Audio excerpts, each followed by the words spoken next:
Hey, it's Chara! Okay. I have Demi here with me. Say hello. Look at her hair. Ang pangit mo. Okay, say hello. Shh, ano ba, Demi? So, hello and welcome. Ang tangkad ko. Hello and welcome. Ang tangkad ko. Ano ba? Ikaw naman kasi. You always ruin my vlogs, No, woman. you ruined my life. Anyways, so, ish, ano ba yan kasi? Magbabato ka, hindi mo pa ninindigan? Ish. Yan si Melissa na lang. Yes, ikaw naman kasi. Okay, so hi and welcome back to my channel. It's your girl Chara, and in today's video is another random vlog for you. Don't you dare ignore me. I will keep ignoring her. Okay, so a little life update. I don't know, I've just been so busy when it comes to studies, and we have this class which is theater class, and ang daming revisions ng script namin. We had to meet up like personally sa mga iba kong mga taga-grupo dito sa Baguio. Hello. Okay. But other than that, you know, life is still good. God is still good. Period. So, yes, yun na lang motto ko sa buhay. So, sumakto, dumating siya! Dumating siya! Unboxing video. Mag-unboxing ako para naman hindi sayang yung 333 ko dito. I just freaking realized na ever since that I got that 101 thrift thing, is 101 album na nahanap ko sa thrift store, is that parang gusto ko rin. Parang naintindihan ko na yung thrill ng tao kung bakit sila bumibili ng album. Message ba ako sa text? Wala. Wala. Okay. That was my mom. I'm using her phone right now kasi bago and maganda yung camera. And I stan 101, honestly.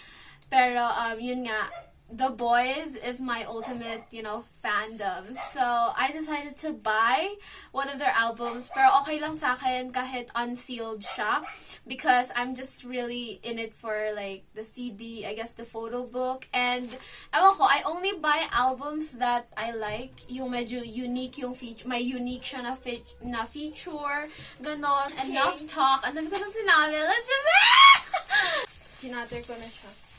So, ang laman lang nito, ang alam ko, is yung CD at saka yung photo book. Wala yung... Itong bagong printer. Wait. Actually, nasa Discord ako ngayon with my groupmates. And, yeah. Masyado na kasi akong excited. I cannot wait. I cannot wait. Okay, may pa-freebie siya na ano. Tara! May pa-freebie siya na face mask. Yung seller. Tapos may mga Sanrio. I'm not sure if this is useful for me. To me. Yes! Yes! Okay, so ito talaga yung dahilan kung bakit nagustuhan ko itong Trick album. Is ano, The Stealer album pa is ito. I don't know, pag may unique feature, and then you fall in love, which is yung Trick ni Yonghun. And then yung kay Eric is Show Off Yourself. And Reveal Your Hidden Charms. Yung kay Q, Make Sure You Smell Good. Kay Kevin. And also one of the reasons kung ba't gustong-gusto ko yung The Stealer na comeback nila or yung The Stealer era kasi first of all, the songs are so dope. At the same time, etong Checkmate na to, yung stage version nila. Ito, yung perform nilang finale performance nila during Road to Kingdom, which is very sentimental. So, yeah, sobrang nakaka-proud sila nung yung era na yan. This is so cute. Gusto kong punitin and then ilagay sa wall ko. Kasi, you know, sometimes I don't see the function of a photo book, but, you know, it's part of an album, so whatever. Ewan ko, medyo ako disappointed in a way. Okay, first of all, kasi akala ko medyo like 3D ito. Alam mo yun, yung hindi lang siya 2D, yung may isa pa siyang layer, tapos medyo like makikita mo yung, per picture lang pala siya. And then we have the CD, which is cute. Yung unang version, which is yung Chase version, yun talaga yung CD na gusto ko. Masyadong stuck yung CD, te! Kung sino man nag-package nito. Ako'y natatakot. I finally got the CD out. Masyado siyang like, I think na pasok siya masyado or na-stick. Pero here it is. Okay, so that's it for my freaking unboxing. New's home. New is finally home. So Yes, fine. and now I have to go back to our meeting for our theater play. Make sure to watch it. It's going to be streamed at YouTube and I think Facebook as well. But more details in my Instagram, I guess. Wow. So yeah, I need to attend this.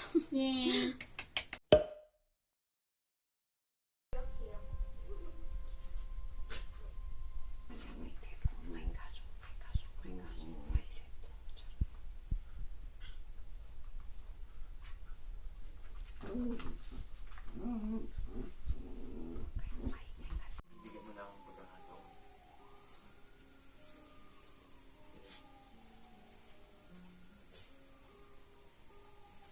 Hindi ko alam.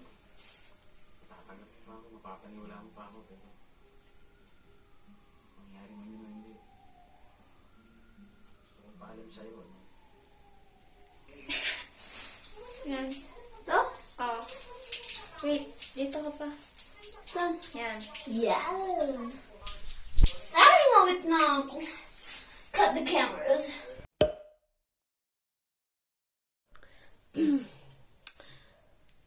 So, hi guys. It's actually Sunday and it's 5 a.m. It's Sunday and it's 5 a.m. Okay, there's a lot of things to do and I only go out during Sundays. And yeah, I have to prepare something for school. Gonna be a secret or whatever, but keep yourselves updated in my Instagram. Yeah, I'm trying to pick out an outfit. You know me, you gotta be extra sometimes. I thrifted this dress, like as you can see, this dress is like really cool.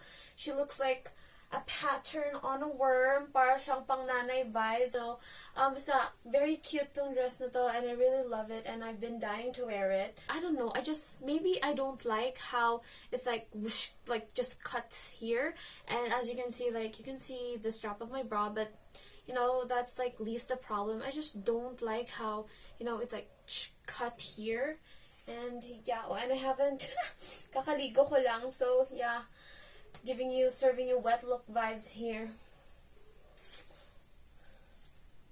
Yes. Oof. Ay, shucks.